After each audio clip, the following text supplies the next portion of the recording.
Hello, everyone. Thank you for joining us today. Today, we get to chat with Ian Young, and we're doing one of our workshop series about writing sci-fi and world building. And for those of you that don't know, Ian Young is the author of The Automaton and also of Ash and Light, which, to be fair, I haven't read Ash and Light yet, but I love The Automaton, hence why I have a copy of Ash and Light. So soon. So yeah, thanks so much for joining us. And Yeah, not a problem. I just want to jump right into it here when it comes to writing sci-fi Do because it. you've had such success with it.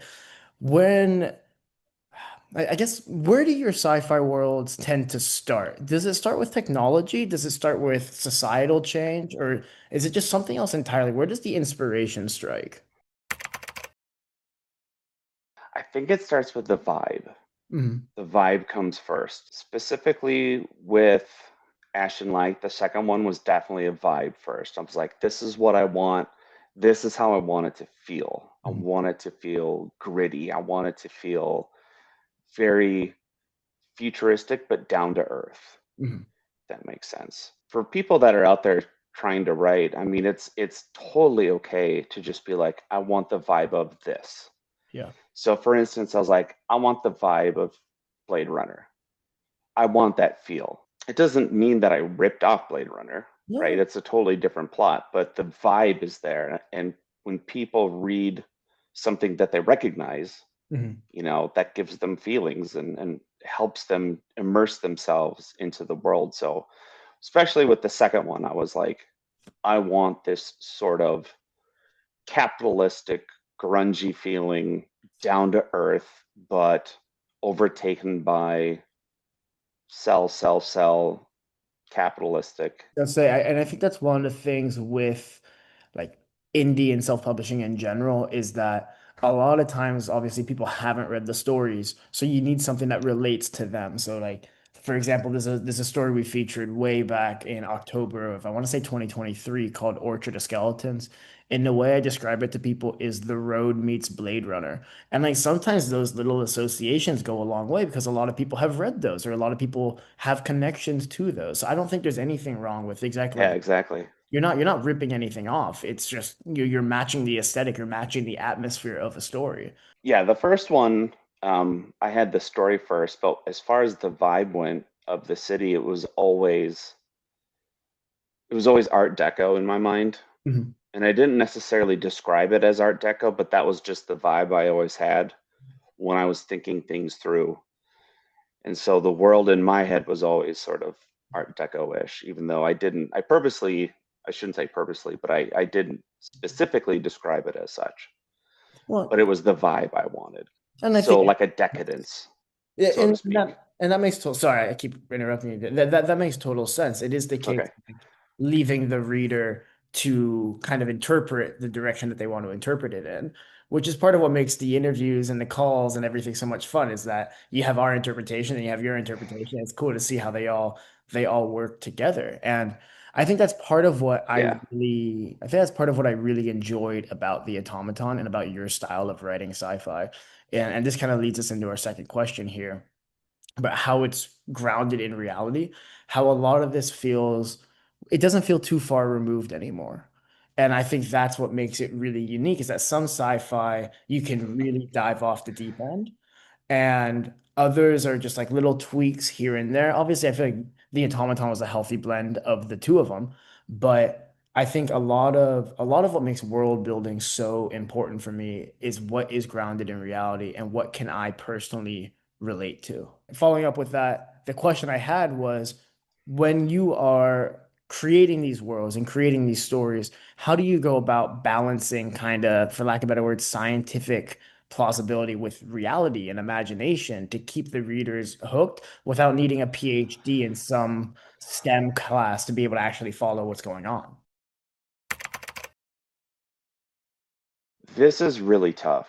Mm. I've heard many different bits of advice about this, and my philosophy on writing advice is everything you hear, throw out and just do your own thing. Yeah. But one of the bits of advice that I've heard is, you want to write as if an expert in that field would be reading, and that terrifies me. Yeah. And that's really hard to do because if I were to write a book on robotics, which I did, and write it for a roboticist to read that sort of alienates the vast majority of people who are going to read it that don't have degrees in robotics, Mhm. right? A lot of stuff's going to go way over their head. Mhm. Another thing that I heard was as authors, we are lying to people, Okay. right? We're telling a story, but if you think about it as lying to people, when I'm giving you science, I need that lie to be believable, Mhm. right? And so if I'm coming up with something, I need it to sound so plausible, you'll buy it. And there are aspects, I'll admit, of Automaton that I've had people say, yeah, I don't buy it. Sorry, I just don't buy it. And they're the ones that, don't give it as many stars as some of the other people. And Mhm. I'm like, okay, that's fine. The majority of the people, if they buy into the lie, and I hate to use that word because it's so negative, but if you buy into the plausibility of something, then you've won it as an author. And so when I'm going into the science, I try to do my research to at least be able to have a casual conversation about it Mhm. with someone who doesn't know what's going on. Obviously, I'm not going to have a conversation with a PhD on quantum physics. I mean, that's ridiculous. But if I can talk to my wife about it, let's say, who has no idea about quantum physics, Yeah. I'm in a good enough spot, I feel like, to write a little something about it. No, and that makes a lot of sense. I feel like it's one of those, it's such an open-ended question of it really depends on who your audience is. On one hand, if you want to write for a PhD in quantum physics professor, that's going to be a very different story than if you want to write for lack of a better word, the average Joe. I think from our perspective, it comes down to accessibility. And the more, Hmm. Hmm. this is what makes sci-fi really stand out to me, is that the more accessible sci-fi is, the frankly, the more I enjoy, obviously, I'm not a sciencey person, but at the same time, I think it was Einstein. This is me pulling something out of my ass at this point, but there's the quote of like, if you can't explain something in two sentences, you don't know it. So I think there is something to be said about like simplifying and dumbing down big ideas to make it accessible to the masses.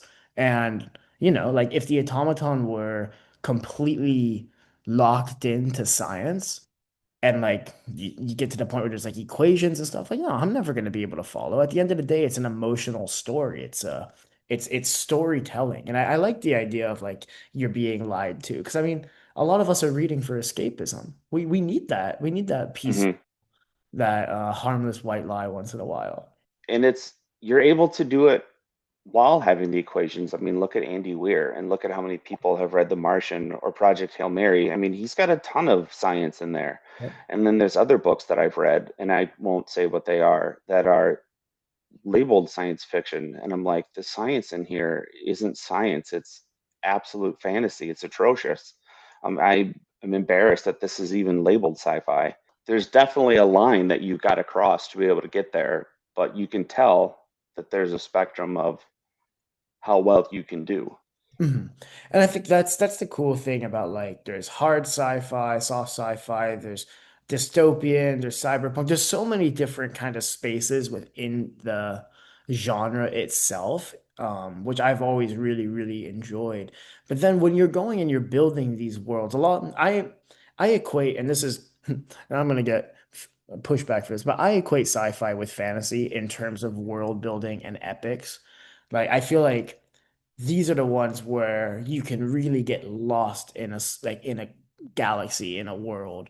Um, and when you're doing that and you were doing Hmm. in 300 pages or 400 pages or even something shorter, how do you go about avoiding info dumps when there's just so much to explain?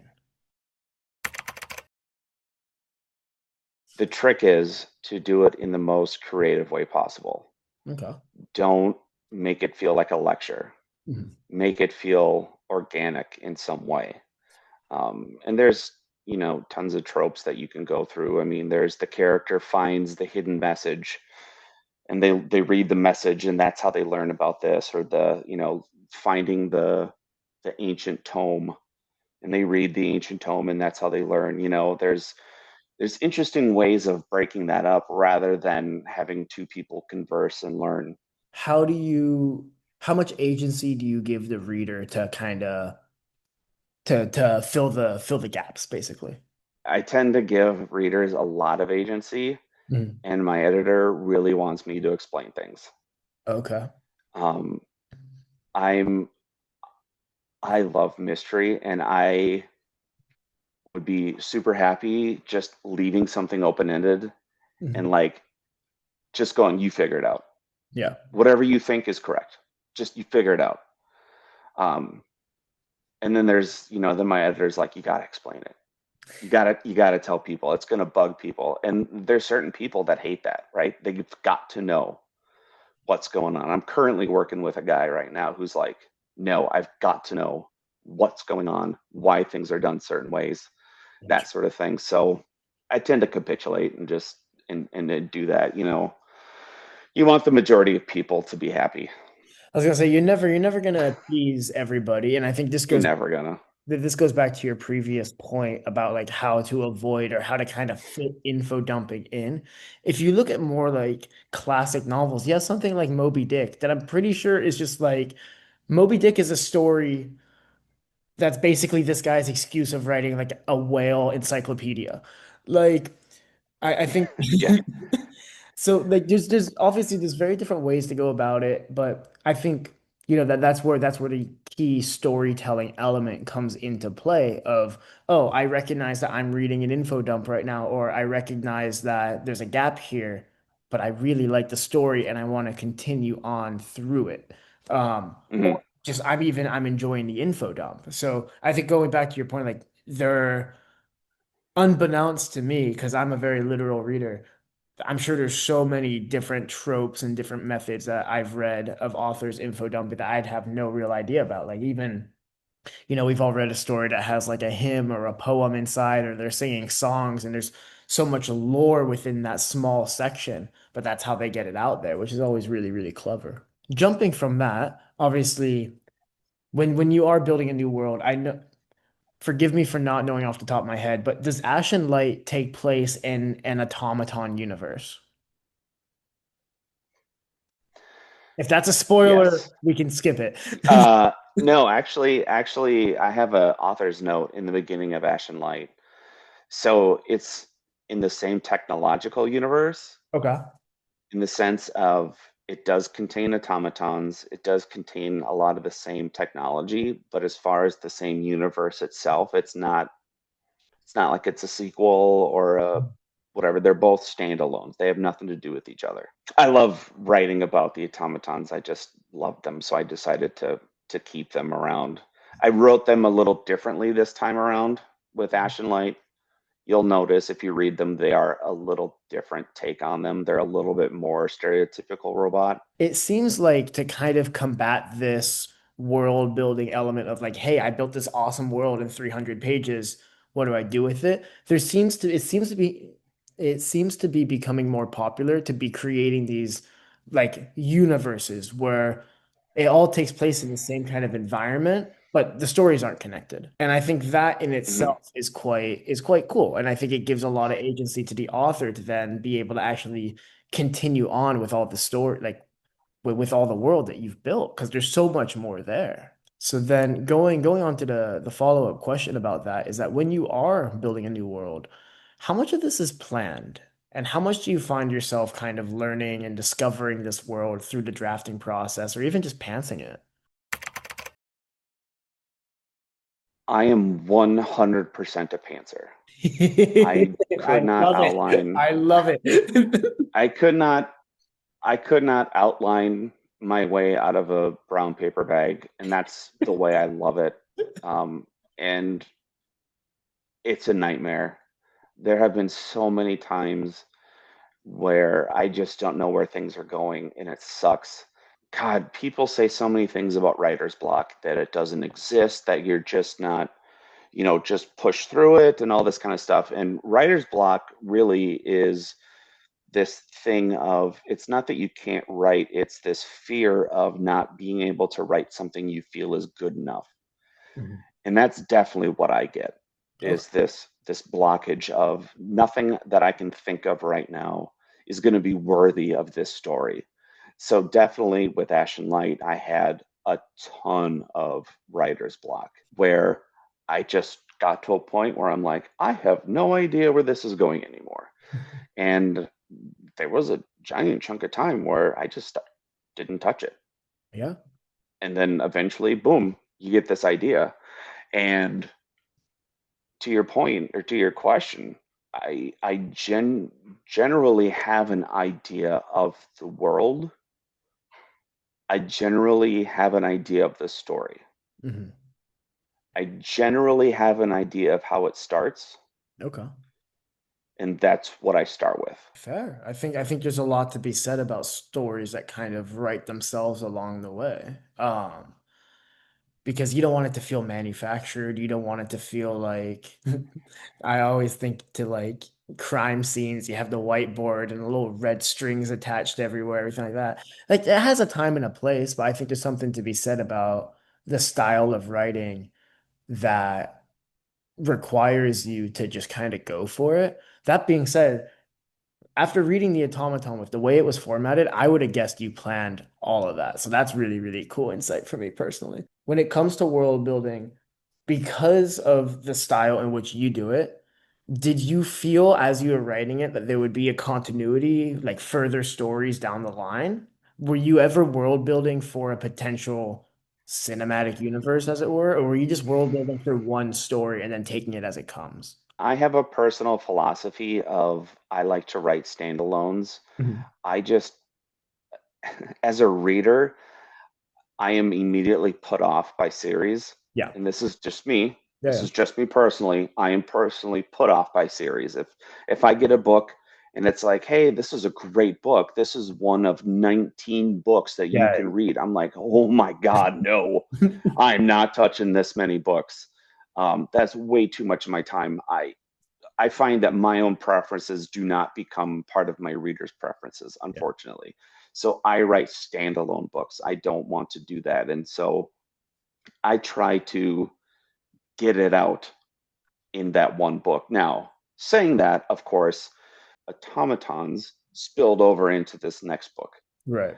And the next sci-fi book I'm writing, I'll spoil it and say they have spilled into this new project that I'm working on as well. And so they're still standalones. Mhm. So it's the character of that world. The world is different, but it's the character that I'm bringing over. Which is So really that's, like I feel like that's really unique yeah. within the writing space because I find personally that like because I've read standalones that take place in like in the same universe, which is really cool because then you can kind of pick and match. I don't know if you ever read any Becky Chambers. She's a sci-fi Mm-mm. author. She wrote like Long Way to a Small Angry Planet and A Closing Common Orbit. Basically, she's got four books in the Wayfarer series that are completely independent of each other, but they all take place in this world that she built. But this is the way you've done it is very unique in that you have different stories, but they're taking elements of each. And I think it's really cool that Ash and Light has a different take on the automaton than the automaton does. And yeah, no, hats off to you there. Mm-hmm. Um, And the next book that I'm working on has yet another take on them. okay. It's still them. They look identical. So it's not like I have a whole new way of looking at them, but they totally are a different sort of entity. Obviously, like, there's a lot of science, whether it be true or false science, that gets involved in all this. Have you ever had an idea, Mm-hmm. or do you ever come up with ideas that you have to eventually scrap because you can't figure out a way to kind of dilute the concept and make the concept acceptable to people?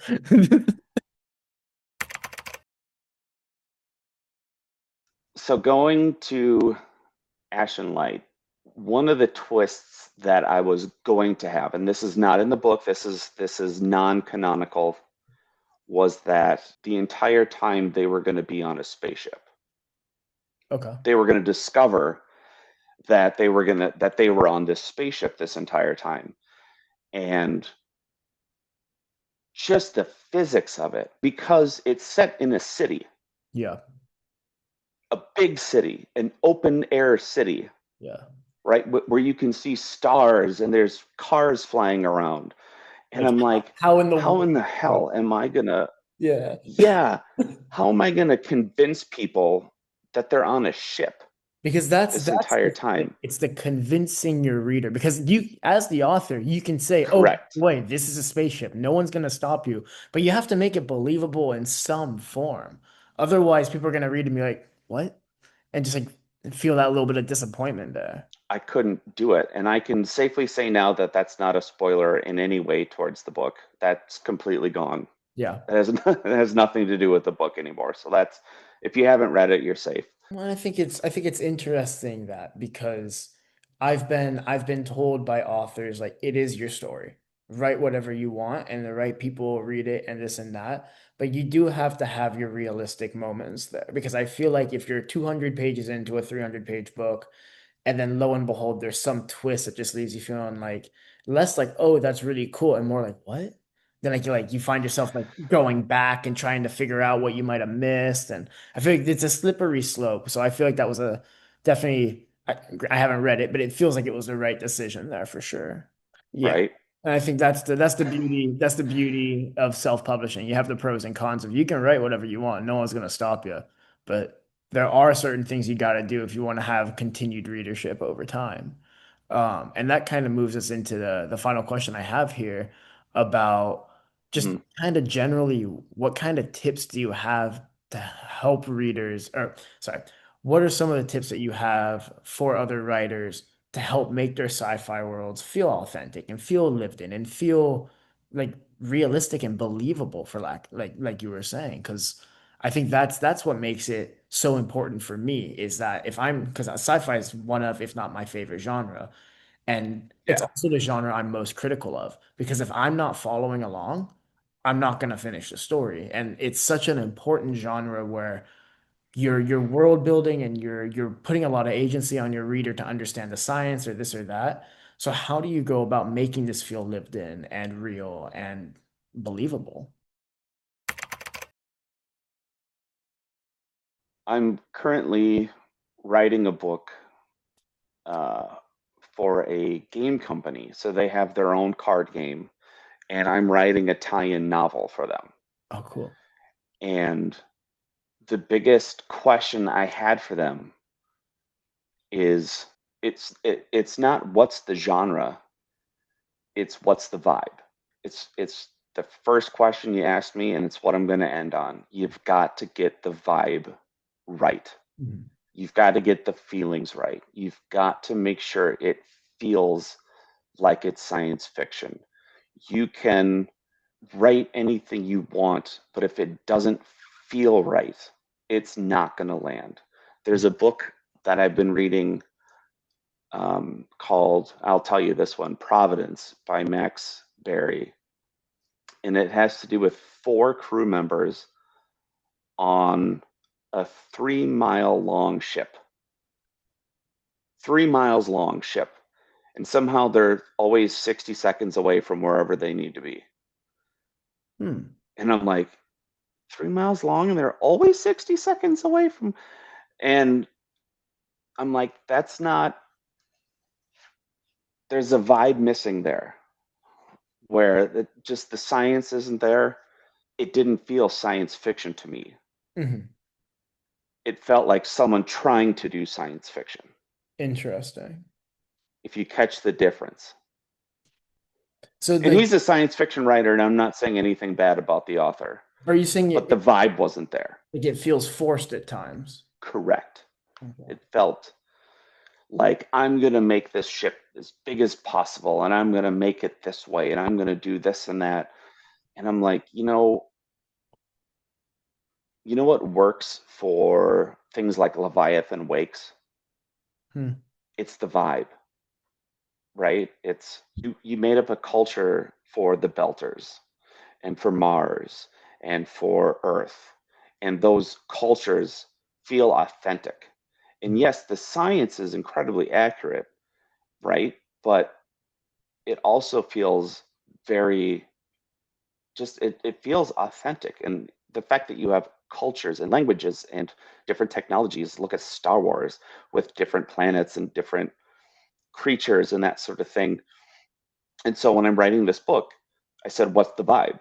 And they said Star Wars. and I immediately had this entire plethora of like, okay, there's going to be multiple planets for this book. Each planet's going to be different. There's going to be different creatures on each planet. Mhm. Some planets are going to be very poor and have almost like a fantastical, and I don't mean like woo, I mean like fantasy genre feel, while Yeah. others are going to be very scientific, sci-fi feel, right? Like I got all of that just because someone said Star Wars. I think going back to your point, like that makes total sense. And if you think about it, this is the thing that makes sci-fi so interesting, is that there's so many different avenues for it. Like I'm thinking of Futurama right now, where it's like, does the science in Futurama make sense? No, not at all. No, But it fits the vibe that they're going for. It fits the atmosphere that they're going for, and it all blends together. Like they have that absurdity, they have that like mumbo jumbo. They know you're messing around. Like they know they're messing around, you know they're messing around.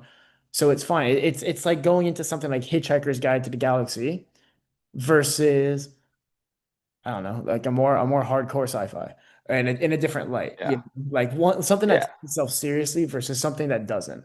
And there's a lot of different atmospheres, a lot of different vibes that you can float with. I mean, even outside of sci-fi, there's like, like if I say Lovecraft, people already like that vibe clicks immediately. Like, oh, you're thinking Yep. like you know what I mean? So I think there's a lot of different avenues for it. So it's interesting, and I appreciate that you start with the vibe, you create the kind of environment that fits that vibe that you would see that vibe in, and then you just go from there. Is that the kind of route? Yeah. Yeah. So I guess the advice would be think of the vibe you want, write it, and then get someone you trust who's a fan of sci-fi, Mm-hmm. who's a fan of the type of sci-fi you're going for, and then have them read it and then say, how did you feel? Yeah. Do you feel like I forced it? Does it feel like I nailed it? Does it feel like it's missing something? Mhm. Get their reaction to it. I think this is obviously Yeah. like, you got like your personal friends, you got beta readers, all this kind of stuff. There's a lot of resources out there for you to vibe check. And like you don't need to write a whole Hmm. novel before you vibe check. You can write like a paragraph, like 3 pages, a chapter, send it off to a friend, and be like, hey, I'm trying to push this environment. Is this what you got out of it? What did you get out of it? And go from there. Like, take advantage of the resources you have. I couldn't agree more. Yeah. For instance, with this gaming company, I before I even signed a contract with them, I wrote like a 400 word prologue and Mm. just sent it to them. I'm like this, and they're like, love it, Yeah. perfect. I'm like, cool, all right, I got it. It's also similar in cover art and this and that. There's so many different elements where you want to check a style, you want to check a portfolio, you want to see what the author, the writer, the creator is about before you dive in fully. Hmm. Yeah, get the basics, get the foundation set, and then go from there. But thank you everybody for joining us. Unfortunately, we gotta cut it off here because it will cut us off otherwise. But thanks again for joining us, Ian. His story is The Automaton Yeah, thank you, Ryan. and Ashen Light. Highly recommend. And yeah, enjoy, guys. Hopefully this helps, and we'll have more workshops coming soon. Take care.